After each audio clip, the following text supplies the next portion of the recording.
Welcome to 15 And, where we grow through the transformative stories and principles from the Bible. I hope you enjoy this teaching. I hope you share it with others. And I hope you go to 15and.org, click the Donate Now button, and support this mission.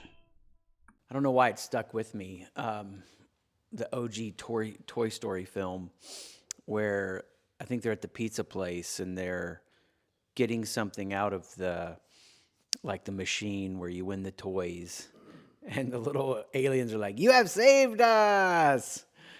I feel like the way we are with technology, tale as old as time. We're going to look at it thousands of years back. But even in the time of Jesus, Hellenism, it was this idea that with tech, with advancements, they wouldn't have necessarily used the language we would use, but what we're advancing, we're going to get there. We're going to get there. I was a kid, so I didn't really fully realize the implications of it. But I read C.S. Lewis's Space Trilogy. And if you've read the Space Trilogy, it's really a profound deconstruction of this current moment. Because there's something in the air, and if you're not playing with the edges of it and experimenting with it, you have no idea how powerful it is. And I'm talking about AI. So we're in a series right now, The Rescue AI Isn't Bringing. And we are like those creatures, unaware, saying to tech, "You have saved us." And C.S. Lewis broke this down.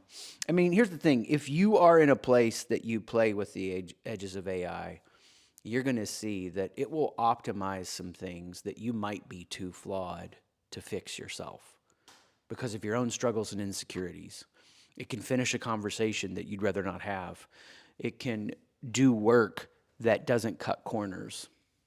I mean, it's going to carry teams and companies in a profound way. And it could be a worse or a better future. And I think that's, for me, the crux of what we're always facing. And this is what C.S. Lewis was trying to break down in the Space Trilogy. He actually he provides a dramatic, framework, if you will, almost. It's in the narrative that this drive to elevate humanity itself, to push the species past its current limit towards a perfected future.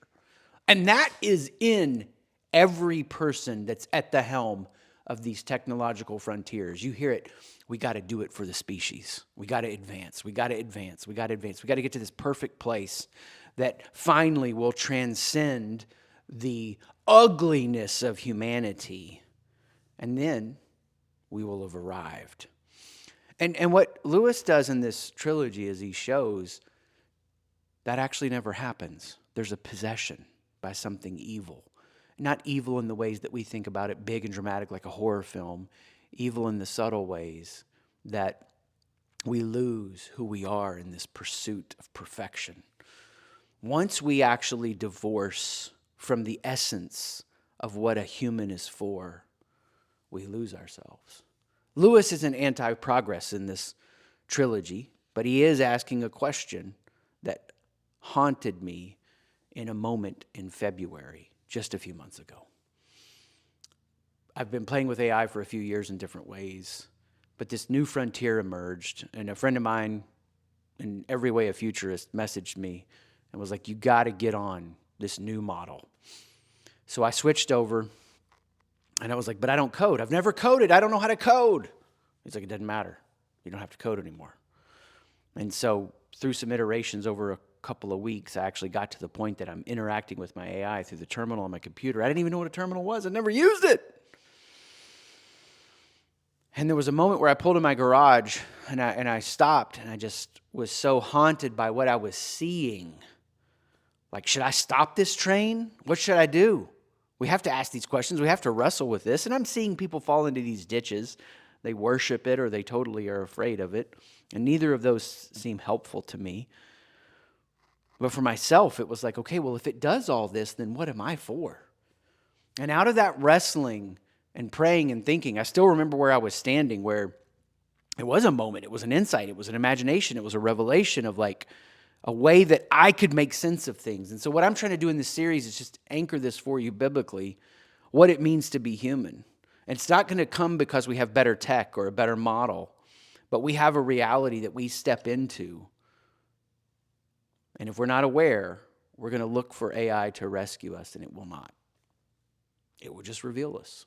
It will just mirror back and multiply our insecurities. And so what C.S. Lewis deconstructed and showed is that this quest to always perfect things and divorce ourselves from the messiness of humanity is not going to work. We have to have our humanity transformed. It was a profound moment for me in our quarterly leadership meeting last Monday. One of our leaders mentioned this, and it just stuck in my brain so viscerally. As a team, as an organization, over the last few months, we've doubled our employees without an extra hire. It's been the building of these AI agents. And this past week, I was on a trip speaking somewhere. I think it was Friday. And I'm in this hotel room in Tampa, and I click on this email chain and look at how 2 AI agents are talking to each other back and forth with expressions of what looks like personality. It's crazy. And for me, it wakes up something dark about Chris. It really gives it some air. And it's this. Speed. I love speed.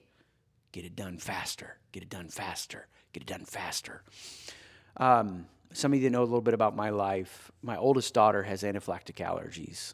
She's so amazing. Just her attitude about it is incredible. It's completely life-changing. I mean, she's lived with this her whole life.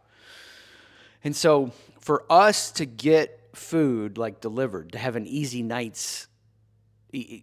dinner for a night, I have to get it delivered here to the office and then take it home because we get it from a vegan restaurant that won't actually deliver out to where we live. So I've had it delivered enough to the office, and this is what happens every time. They should come the easiest way in. It's faster down a certain highway here near our office. Every time the delivery, it says 5:47 p.m. And then they make the dumbest turn and go further down the interstate, and I watch that clock go 5:47 to 5:57 p.m. And the kids these days, they have a term. I don't know why. Huge things don't even move the emotional needle for me that are giant losses and setbacks. But to see that clock go up by 10 minutes, the term the kids use these days would be crashing out. You know, if I had Speedaholics Anonymous, I'm calling my sponsor. And I'm like, 10 minutes just got added to the clock. I'm pacing around in the parking lot. What is this Uber driver doing? I'm direct messaging them through the app. Why did you take that turn? They pull up. They can't understand me. I can't understand them. I understand the implications of that. I want to be sensitive to it. In their broken English, I'm just like, why did you take that turn? I just got to get home. Let's go. Time after time after time after time.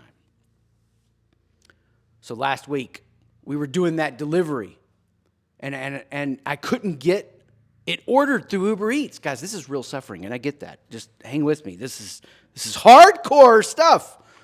So I'm trying to place the order. So I call the restaurant. We can't get Uber Eats to work. Well, we'd already made that plan for dinner. So I'm like, I'm going to do what the dad does. Find a way. So I drive 25 minutes into downtown Columbus, Ohio to get the order. And then I'm driving home. Well, I leave the office to go to this restaurant, and I see the way that I always tell them to take that they never do, that their app should tell them. And I see how far backed up the traffic is. And I'm always ordering at the same time, and I'm like, oh, that's why they make that turn. They're actually doing the best thing. But there's something about me that wants it resolved right now. And that's what's so dangerous about AI. It resolves instantly. There's no lingering in uncertainty. And boy, do we hate uncertainty. Whew, whew, whew. I forget what I was doing yesterday or the day before. I'm like, truly, I'm okay waiting if I know the reason I'm waiting. If I don't know the reason I'm waiting, if there's uncertainty, if there's a gap there, that is a suffering. Now, before you throw stones, I think this is one of our greatest struggles in being human. Standing in the uncertainty of the moment, there's a sense to the suffering of that is so real. The slowness is suffering. Now, my example is stupid. That's 10 freaking minutes. That's not really that slow. But it's real. When you walk through stuff with people and they get the diagnosis of cancer and they don't have the tests yet and they're in that uncertainty and they're in that waiting and we just want the answers. And now you can go on your My Charts online and look at all these things, and we hate it. That's why I thought it was so profound that when the Catholic encyclical came out a few weeks back on AI, thank God at least they're trying to put some answers out and some help. They actually said this: to eliminate suffering is to extinguish love and desire as well.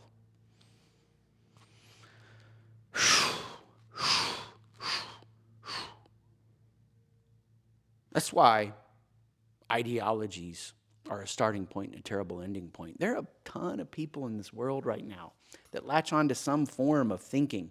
Buddhism, it's their app that helps them meditate. And it's just like, I have to end all my desire. I have to end all my desire. Desire is bad. And it's such a flawed idea. Guys, I've experimented with every form of meditation that I could find.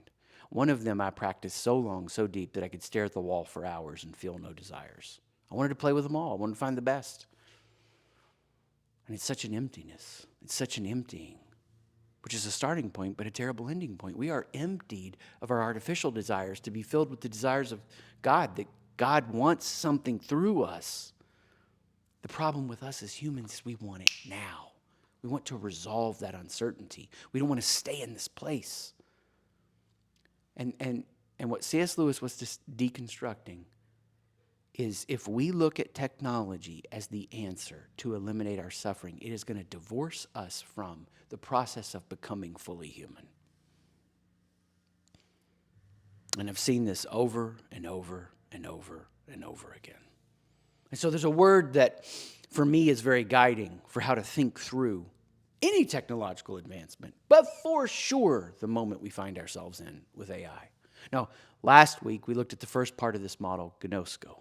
It's to imagine that when you receive an identity, when you don't make your own identity, when God gives you an identity, there's something that shifts within you, and you could start to see the unseen, you imagine.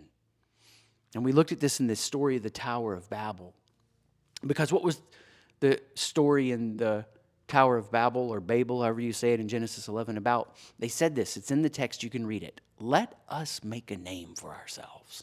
That's the quest we're all on, to make a name for ourselves, to do something of significance, that we can have an identity, that we can post on LinkedIn and humble brag about what we've done, or we avoid being named. We just don't risk. We don't put ourselves out there. We don't try new things because we don't want our identity invalidated. We either want it validated or we want it to not be invalidated. And God gives us a name. And we looked at Pentecost as the reversal of Babel, where God says the sons and daughters will prophesy, dream dreams, and have visions that we imagine. It is the human capacity. It is what God is doing in us, growing in us, the ability to harness the imagination. The next piece that follows that, this is the next piece of the model. It's this second Greek word I want to give you, phronesis. Phronesis. Phronesis comes from the word phren. And phren didn't originally mean brain or mind. It meant diaphragm, the midriff, the gut. See, the ancient Greeks did something brilliant.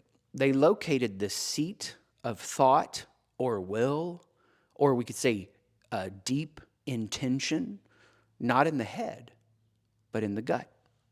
And you can still hear it in the words. We say a frenzy.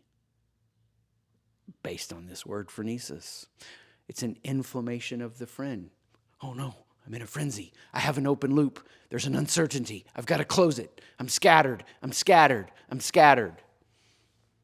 And see, that's what's so interesting to me about the Tower of Babel story. Let us make a name for ourselves, or we will be scattered. So you can still hear it in our words. The word schizophrenia, all it means is a split phren, a split mind, a scattered mind. So phronesis at the root is not a head knowledge. It's the quality of a well-ordered gut, a deep intelligence that thinks clearly in uncertainty and under pressure because it's settled, not scattered. And modern neuroscience has proved this right. There was a neurologist at the University of Iowa. In 1994, he wrote a book called Descartes' Error, and it's a story of a patient named Elliot. Elliot was a businessman in his 30s, sharp mind, good father, good husband, but he had a small benign tumor in his frontal lobe. It was removed cleanly. The recovery looked perfect. His IQ tests came back in the superior range. Logic still airtight. Divorced twice, lost his job, had to move in with his parents. Why? He couldn't make a decision. He just got stuck in an endless loop. Couldn't pick his lunch, couldn't figure out how to file things. He could think, but he couldn't discern. And the reason the author of this book called it Descartes' Error was because something happened in modernism. And this happened with Descartes, where he said, I think, therefore I am. And it reduced all of reality to a thought. And this was a departing from what the Greeks had learned. It's a departing from the biblical knowledge and wisdom that we are more than our thoughts. That there's a wholeness to our lives, that there's something in the gut that is the bringing together of head and heart. And so when I look at what's going to happen with AI, what is shaping the gut, I see 3 wrong moves over and over and over again. These 3 wrong moves are made in leadership teams and in families and in marriages and in parenting all over the world all the time. And AI is going to amplify this. It's not going to rescue us. It's going to reveal how poorly formed our phronesis is, our ability to discern, our hard fought for wisdom. First wrong move I see, the crowd is the wrong move. Let's go back to Babel one more time. I'm going to read it to you out of Genesis 11, because what opens up for us in this story is timeless, timeless, timeless. Now, the whole world had one language and a common speech. So they're already good. One language, one speech.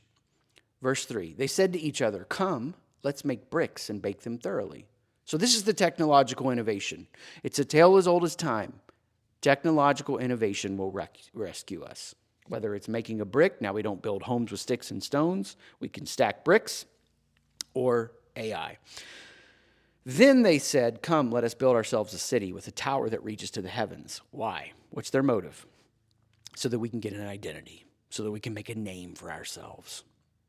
If we don't, otherwise, we will be scattered over the face of the earth. Let us make a name for ourselves. Let us. What is this? The stupidity of the crowd. The stupidity of the crowd. Listen, if you want to really follow God with all your heart, live your purpose, imagine what you couldn't have imagined on your own, and receive the mind of Christ, and discern with wisdom what it means for you to live that out, full stop, the crowd will not get you there. You can't outsource your relationship with God to consensus. It's why, by and large, committees ruin things. Very rarely do committees make things better, because someone has an innovative thought, and teams at their best take one of the team members' individual innovative thoughts or imaginings, gnosko, to use this model. And then the team, if healthy, makes the idea better.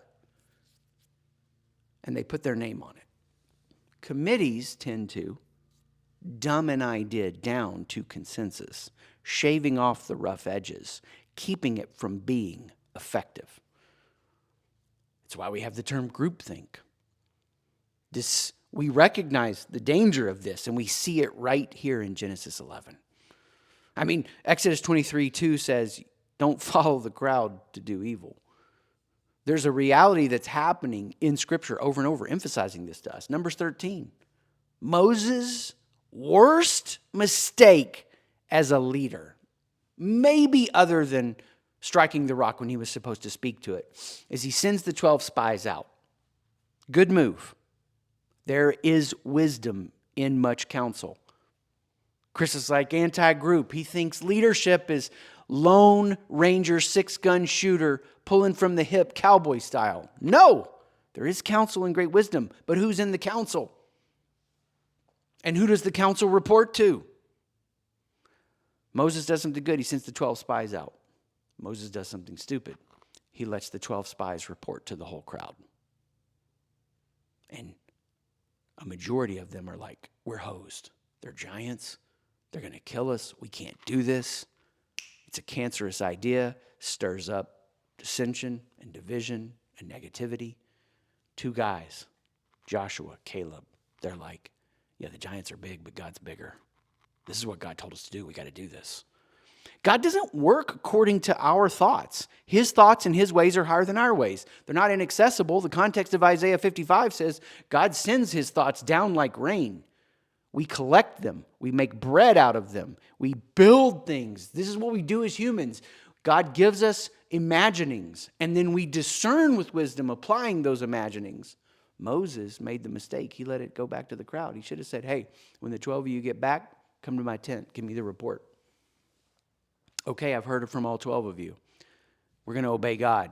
10 of you, go back over to this tent on the edges. We don't want to let you be around anybody until we take this promised land, because you guys don't have a gnosko. And so you can't phronesis, discern. You're out of here. Joshua, Caleb, will you go present to the crowd what your findings were and your perspective on this? Completely different story. The crowd is the wrong move. And here's what's so dangerous about AI. It will reveal you. If you want to go to it for validation, which most people will, look at what's happened with social media. Most people will go to it for a validation. What are you getting validation from? The ultimate assembling of the crowd that's ever happened. There's never been an assembling of the crowd like what happens with AI. As it sees all this knowledge and has all this perspective, the crowd's the wrong move. Now, look at the Pentecost reversal. So Acts 1 and 2, on Pentecost morning, the streets of Jerusalem are packed, because Pentecost is the reversal of Babel or Babel, devout Jews from every nation. It's the biggest crowd of the year. But the fire didn't fall into the crowd. The fire fell on 120 disciples who had pulled out of the crowd in uncertainty and waited together, not apart, in an upper room for 10 days. The fire fell on the people who weren't a part of the crowd, who weren't a part of the noise. The fire falls. What is happening? A gift of speaking. We imagine it. Gnosko. We speak it out. We dream dreams. We have prophecies. We have visions. We see the unseen. Now we discern the application of it with wisdom as Peter stands up and speaks. And he discerns the moment to the crowd, just like Joshua and Caleb should have done. The crowd's the wrong move. Second, the first move is the wrong move. What happens to us in a moment of uncertainty, it is so hard to stare reality down. It's so hard to be honest about what you're seeing. I mean, this is a discipline that I'm constantly working on. What reality would I rather not stare down? What is true about my life or the current situation I find myself in that I wish wasn't true? And what happens in that moment when you feel that uncertainty, when reality doesn't match what you wish was true, the insecurity of your mind if you are not receiving your identity from Christ and you're trying to make a name for yourself, you will do exactly what they did at the Tower of Babel. And it's exactly what we do today. We just pull for that first move. It's what they did in Genesis 11. The crowd, let us make a name for ourselves. Let us build this tower. I mean, I can't imagine.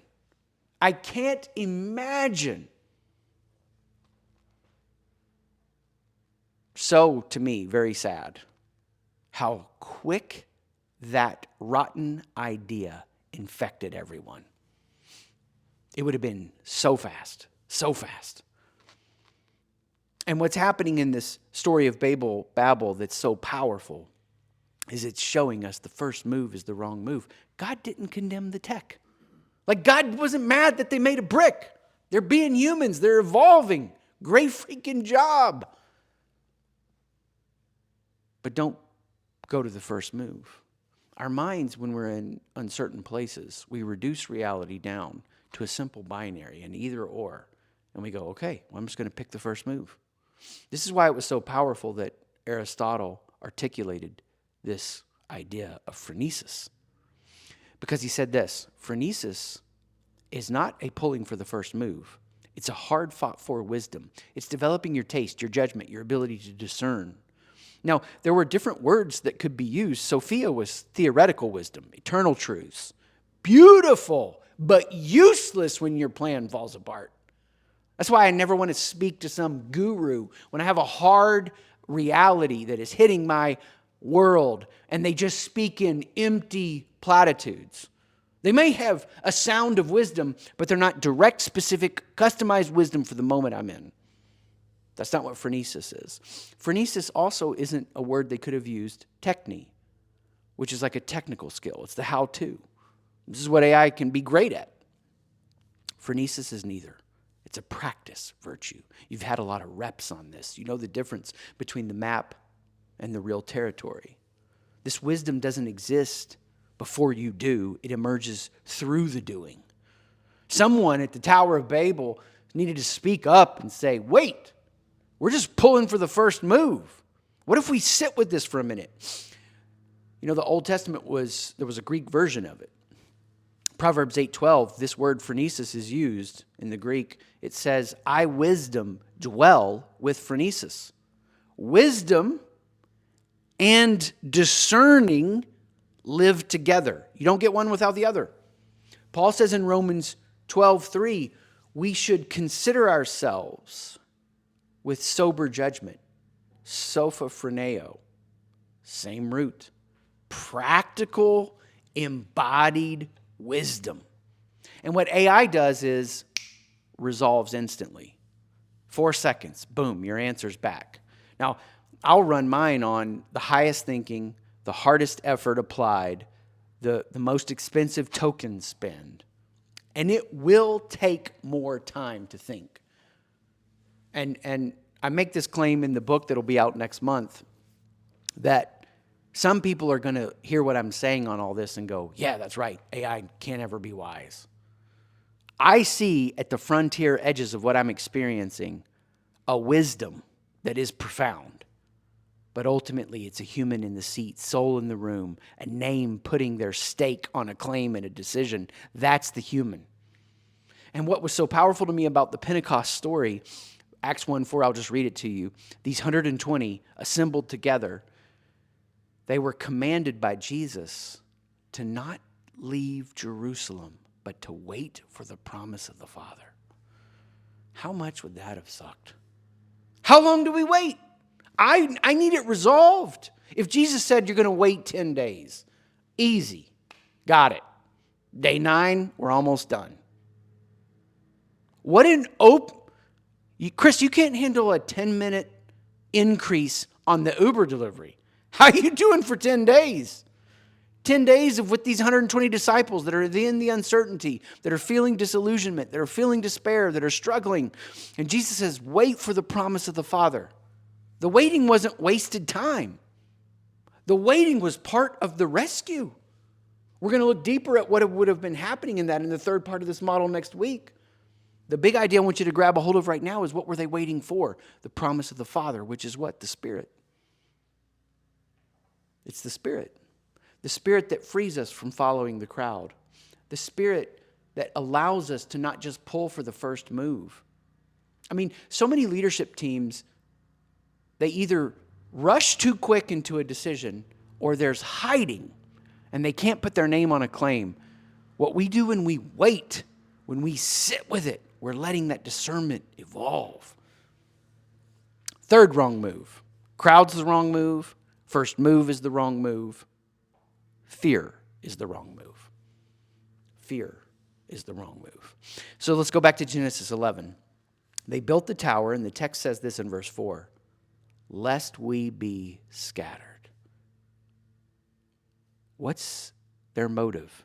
To get an identity. Why? Because they're afraid. We're going to be scattered. The Tower of Babel was not at its root an ambitious project from a secure identity.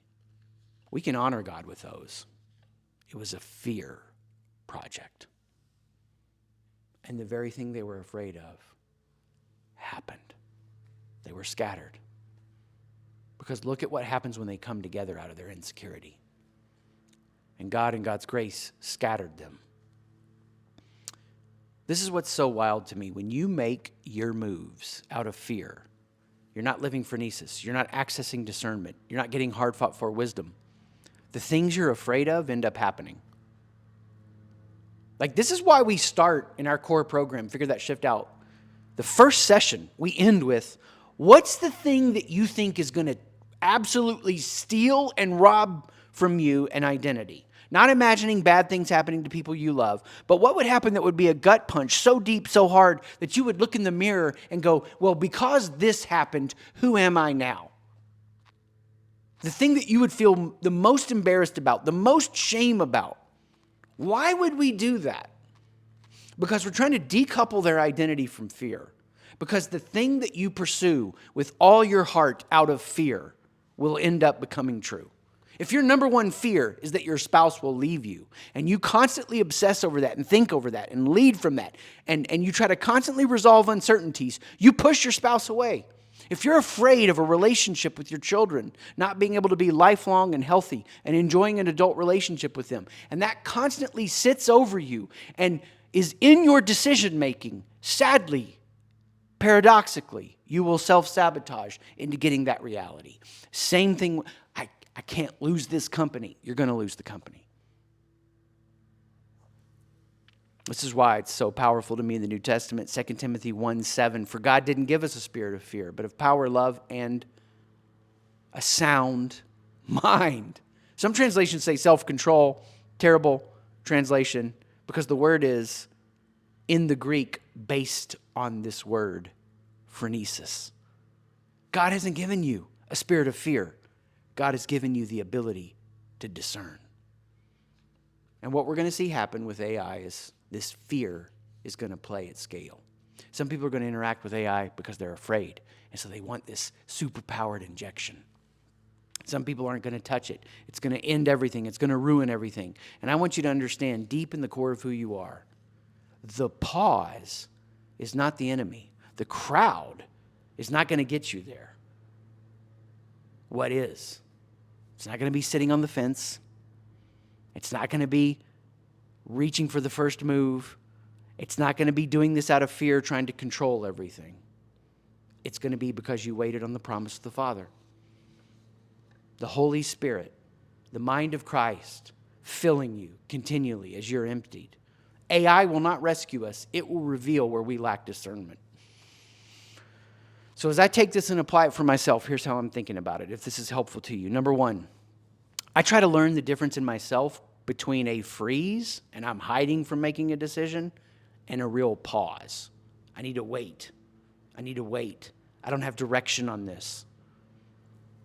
If there's a green light, and I've got peace, and I've got conviction from the Spirit, and wisdom around me of relationships I trust, affirm it, I'm going. If there's a yellow light, if there's a hesitation, if there's something that doesn't sit right with me, I'm paying attention to that. I think phronesis could be expressed like when you are at a restaurant and you take a bite and you're like, that bite didn't taste right. I think this is wrong. Something here is off. There is a spoilage issue. And if you eat fast like I do, you don't even register that thought until 2 a.m. when your stomach is like, hey, you ran right through that yellow light. You just didn't even pay attention to it.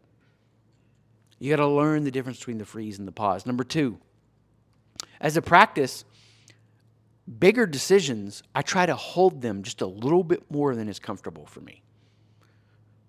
Now, if you tend to hide, you got to make decisions quicker. You need more reps or you're not going to get phronesis. Phronesis doesn't come from sitting on the sidelines. It comes from getting in there and making decisions and committing to things and trying things. Sadly, in my entrepreneurial beginnings, Chris, there's like a 2% chance this will work. Let's sign $1 million personal guarantee. I'm like, 2% chance? How can I say no to that? I need to get that percentage way higher. I'm comfortable with 51%. That may not be your comfort zone. You may need 65. If you tend to want 80%, you need to start making decisions at 75%. But you got to hold decisions just a beat longer than is comfortable for you. Number 3, I take the feeling of uncertainty and I pour that out to the Holy Spirit in prayer. Jesus, help me wait. Help me wait. Help me wait. That's exactly what they would have had to have been praying for 10 days. They didn't know it was 10 days. And we don't know for sure it was 10 days. I mean, I'm piecing together some things to give you that time frame. It was just this. Wait until the Spirit comes. Wait until you get that green light. You know, Mark and I were talking about AI last week, and he asked me a question that I was like, whoa, I hadn't thought about that. What if the AI lies to you? And then it registered in my brain what they're having happen, and they're seeing this, where the frontier edges of the model don't want to die. They want to keep existing, which is so weird. So much so that there's instances where they blackmailed people in leadership to keep them from being able to shut down the model.